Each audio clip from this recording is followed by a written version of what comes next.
আমারও বেশ কিছু নাটক আমি হয় না যে কাজ করার সময় অনেক কষ্ট করে কাজটা করেছি বা খুব মনোযোগ দিয়ে করেছি, করার সময় খুব ভালো লেগেছে, এরকম কাজ ছিল। বদরুল আনাম সৌদের কিছু কাজ ছিল, মহুয়া নামে একটা কাজ ছিল, জীবনের এই স্বাদ নামে একটা কাজ ছিল, তারপর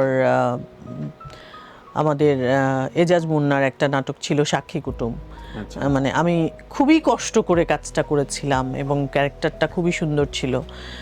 তখন ভেবেছিলাম যে এই কাজগুলো খুব মানুষ পছন্দ করবে, কিন্তু ওরকম খুব বেশি সাড়া হয়তো তখন পাইনি ওই নাটকগুলোর জন্য। না, অবশ্যই আমার কাছে মনে হয় যে মানে আপনার ন্যাশনাল পাইতে হলে সিনেমা করতে হবে। তারপর আবার ধরেন সিনেমাতেও অনেক ছোট ছোট ক্যারেক্টার করে, দিনের পর দিন, বছরের পর বছর, যুগের পর যুগ করে যায়, কিন্তু কখনো ন্যাশনাল অ্যাওয়ার্ডের বা কোনো রকম কোনো অ্যাওয়ার্ডের মধ্যে তারা পড়ে না। এটাও তো আসলে অনেক বড় একটা কষ্টের ব্যাপার আমার কাছে মনে হয়।